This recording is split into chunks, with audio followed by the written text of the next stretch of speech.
آیت نمبر 4. والذین یؤمنون بما انزل الیک وما انزل من قبلک، اور وہ لوگ جو اس پر ایمان لاتے ہیں جو آپ کی طرف نازل کیا گیا اور جو آپ سے پہلے نازل کیا گیا.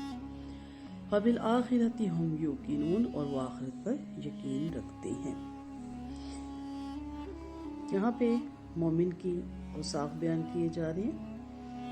اس آیت میں بھی انہی لوگوں کا تذکرہ ہے جس کا اس سے پہلی آیات الذین یؤمنون بالغیب ویقیمون الصلاۃ ومما رزقناہم ینفقون تھے، صراط مستقیم پہ چلنے والے لوگ.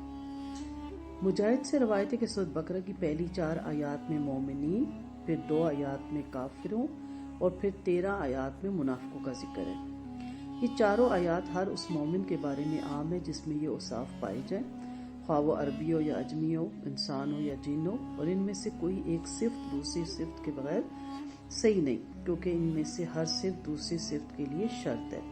مثلا ایمان بالغیب اور نماز قائم کرنا اور زکوٰۃ ادا کرنا اس وقت تک صحیح نہیں ہوگا جب تک اس کتاب پر بھی ایمان نہ ہو، جیسا کہ آپ صلی اللہ علیہ وسلم جسے آپ صلی اللہ علیہ وسلم لائے ہیں، جن پر جو آپ صلی اللہ علیہ وسلم پہ نازل ہوئی. نیز ان تمام کتابوں پر ایمان لانا بھی ضروری ہے جنہیں آپ صلی اللہ علیہ وسلم سے پہلے انبیاء کرام پر نازل کیا گیا. اس طرح یہ بھی ضروری ہے کہ ان تمام باتوں کے ساتھ آخرت کا بھی یقین ہو. نبی کریم صلی اللہ علیہ وسلم کا فرمان ہے کہ جس شخص نے یہ آیات پڑھی، سورۃ بقرہ کی اول 4 آیات اور پھر آیت الکرسی اور آیت الکرسی کے بعد کی 2 آیتیں اور سورۃ بقرہ کی آخر میں 3 آیتیں، اس دن اس کے اور اس کے اہل کے قریب شیطان نہیں آئے گا، اور کوئی چیز اس کے اہل میں اور اس کے مال میں نہیں آئے گی جس کو ناپسند کرے گا، اور ان دونوں کو کسی مجنون پر پڑھا جائے گا تو وہ ٹھیک ہو جائے گا. یعنی یہ آیتیں اگر کسی دیوانے پہ پڑھی جائیں تو وہ ٹھیک ہو جاتا ہے. تو ہمارا ایمان کامل نہیں ہوتا جب تک کہ ہم نبی کریم صلی اللہ علیہ وسلم کے علاوہ ان سے پہلے جتنے انبیاء آئے، ایک ہی کڑی کی سارے موتی ہیں، ایک ہی لڑی کے، ان پہ جب تک ہم ان کی کتابوں پہ بھی اسی طرح ایمان نہ لائیں. اور بالآخرت، آخرت پہ یقین. آخرت کا ذکر ایمان بالغیب کے علاوہ علیحدہ طور پہ کیا گیا. کیوں؟ کیونکہ فکر آخرت انسان کو زندگی کا دھارا بدلنے اور صراط مستقیم کی طرف لے آنے اور تقوی اختیار کرنے پہ مجبور کر دیتا ہے. اگر آخرت پر ایمان کمزور ہوگا تو دین کی ساری عمارت کمزور ہوگی. آخرت کے لیے عمل کرنا اس شخص کے لیے ممکن ہوتا ہے جو اپنی ذات میں گم ہونے کے بجائے خدا میں گم ہو جائے. اس دنیا جو انسان کی موت ہے، دراصل اس دنیا سے عالم آخرت کی طرف انتقال ہی کا نام ہے. جیسے ہم زمین خریدتے ہیں تو ایک بندے سے دوسرے کے نام اس کا انتقال کیا جاتا ہے، منتقل کیا جاتا ہے. تو عالم آخرت اس دنیا سے اس کا گہرا تعلق ہے. آخرت کی زندگی ہماری اس دنیا کے کاموں اور یہاں کی زندگی کا ہی نتیجہ ہوگی. اب ہم کہتے ہیں کہ بالآخرۃ ہم یوقنون، وہ یقین رکھتا ہے. یقین ایسا علم ہے جس میں کسی قسم کا شک نہیں، جو دل پہ بھی آ جائے اور عقل پہ بھی چھا جائے. مثلا کرنٹ ہے، اگر اس کی خالی تار آپ کو میں پکڑاؤں اور کہوں کہ آپ اس کو پکڑ لیں، اللہ غفور الرحیم ہے، میں دعویٰ کرتی ہوں آپ کو کرنٹ نہیں لگے گا، تو آپ کہیں گی نہیں، کیسے ہو سکتا ہے؟ سامنے نظر آ رہا ہے پیچھے سے سوئچ آن ہے اور تار آگے سے ننگی ہے، میں اسے کبھی بھی نہیں پکڑوں گی، پکڑنے کی دیر ہے، کرنٹ مجھے مار دے گی، کیونکہ ہمارا یہ یقین ہے. اسی طرح آگ ہے، الاؤ جل رہا ہے، اس کے اندر چھلانگ لگانے کے لیے کہا جائے اور کہا کہ آگ تمہیں نہیں جلائے گی، تو آپ اس کو جلتا دیکھتے آئے ہیں، اس میں لوگوں کو بھی جلتا دیکھتے رہے آپ، تو آپ کبھی اس چیز کو ایکسیپٹ نہیں کریں گے. اس طرح زہر ہے اور اس کے اوپر لکھا ہوا ہے کہ زہر کی بوتل ہے، اور میں کہوں کہ نہیں آپ پی جائیں، آپ انشاءاللہ نہیں مریں گے، تو آپ کہیں یہ کیسے ہو سکتا ہے؟ جب زہر مارتا ہے تو میں کیوں نہیں مروں گی؟ یہی معاملہ ہے آخرت کے یقین کا. جب یقین ہے کہ آخرت میں مجھے اپنے تمام اعمال کی سزا اور جزا ملے گی، تو پھر میں دنیا والے سے سلے کی امید کیوں رکھتی ہوں، یا میں آخرت کو مد نظر رکھتے ہوئے صبر سے کام کیوں نہیں لیتی.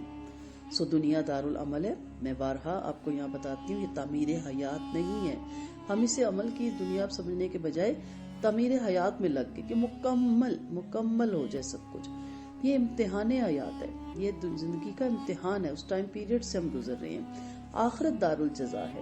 سو آخرت کا لفظ ایک جامعہ اصلاح ہے جس میں کئی طرح کے عقائد شامل ہیں. نمبر 1، جس کی آپ خود سے گواہی دیتی ہیں کہ مرنے پر انسان کی زندگی کا کلی خاتمہ نہیں ہو جائے گا، حساب ہوگا، اس لیے یہاں ہر چیز کا حساب وہاں دینا ہوگا.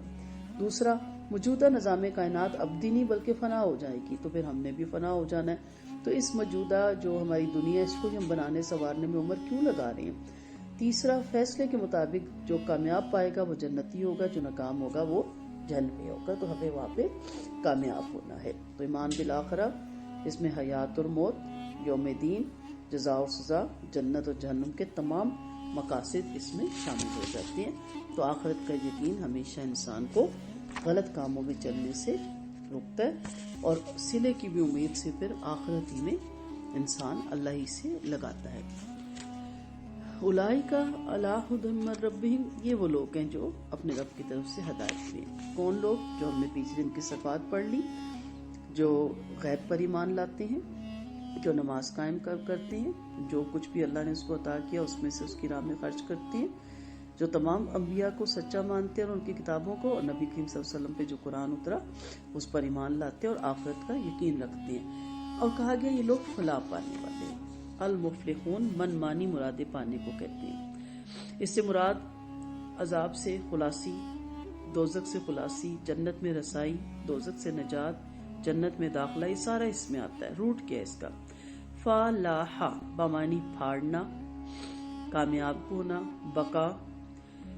فلاح عربی میں کسان کو کہتے ہیں۔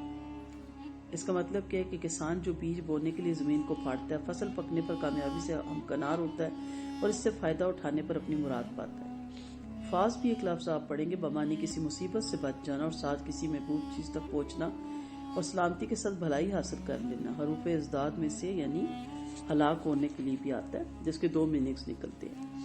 یہاں پہ متقیوں کا انعام ہدایت اور فلاح ہے۔ فلاح جس کا مطلب پھاڑنا ہے، اس نسبت سے متقی کی مثال دانے کی سی ہے۔ اس کے اندر نمود و نمائش، پھلنے پھولنے کی صلاحیت پہلے سے موجود اللہ نے رکھی ہے۔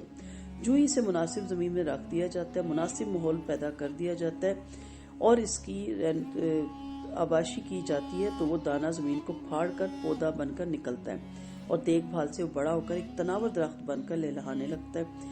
یہی حال ایک نیک شخصیت کا ہے، اس میں دنیا اور آخرت میں ایک کامیاب انسان بننے کی صلاحیت ہے جو پہلے سے اللہ نے اس کے اندر رکھی ہے۔ پھر جب قرآن کریم کی صلاحیتوں سے اس کی آباشی ہوتی ہے، وہ ایک عجیب مجاہدانہ شان سے انسانیت کے لیے رحمت بن کر اٹھتا ہے۔ صحابہ اکرام و قرون اول کے اہل ایمان جو متقین کی صفات پہ بدرجہ آتم اپنے اندر رکھتے تھے، انہوں نے دنیا کی کامیابیوں کو دیکھ لیا۔ اگر آج بھی ہم قرآن پاک کے مطابق اپنی زندگیاں ڈھال لیں اور متقین کی صفات اپنے اندر پیدا کر لیں تو کامیابی کا وعدہ ہمارے لیے بھی ہے اور دنیا آخرت کی کامیابی ہمیں انشاءاللہ ضرور ملے گی۔ کسان کی وہ خصوصیات جس کی وجہ سے متقین کو مفلح کہا گیا۔ نمبر 1، اگر کسان کو یقین نہ ہو کہ وہ بیج بوئے گا اور پھل نکلے گا تو کبھی بھی یہ کام نہ کرے، نہ ہی اس کی کوشش کرے، اسے یقین ہوتا ہے۔ مومن کا بھی ایمان پر غیب پر ایمان ہے۔ متقی انسان کو بھی غیب پر ایمان ہوتا ہے کہ وہ اعمال کو آخرت کی خاطر کرتا ہے کہ اسے اس کا صلہ آخرت میں ضرور ملے گا۔ پھر جس طرح کسان کھیت میں کاٹ چھانٹ کرتا ہے، زمین کو نرم کرتا ہے، اس کی حفاظت کرتا ہے، یقیمون الصلاۃ، متقی بھی نماز پڑھتا ہے جو اس کے گناہوں کی کاٹ چھانٹ کرتی ہے اور یہ اپنے نیک اعمال کی حفاظت کرتا ہے اور اپنے رب کے سامنے صبح شام نماز پڑھنے سے اس کا دل نرم ہوتا جاتا ہے۔ تو یہ بھی کسان کی ایک خصوصیت ہوتی ہے۔ پھر کسان کی جب فصل پکتی ہے پھر وہ خود بھی کھاتا ہے، چرند پرند بھی اس کی فصل سے کھاتے ہیں، کچھ بیچ دیتے ہیں، یہ سب اس کی طرف سے، کچھ وہ بیچتا ہے، یہ سب اس کی طرف سے صدقہ ہوتا ہے۔ تو ینفقون، متقی بھی اپنے مال، اولاد، رزق، جسمانی قوتیں وغیرہ اللہ کی راہ میں خرچ کرتا ہے۔ کسان اپنی فصل کو دوسرے جانوروں سے بچاتا ہے، اس لیے مومن بھی صبح شام کے اذکار پڑھ کے اور تمام وہ جو اللہ کے نبی نے بتائی ہیں وہ تسبیحات کر کے اپنے ایمان کی حفاظت کرتا ہے شیطان مردود سے۔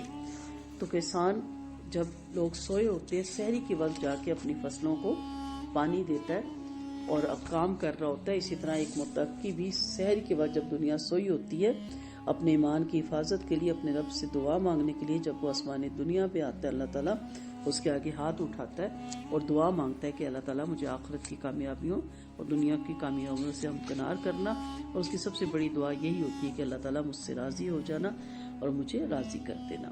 وآخر دعوانا ان الحمد للہ رب العالمین، سبحانک اللہم وبحمدک، نشہد ان لا الہ الا انت، نستغفرک ونتوب الیک۔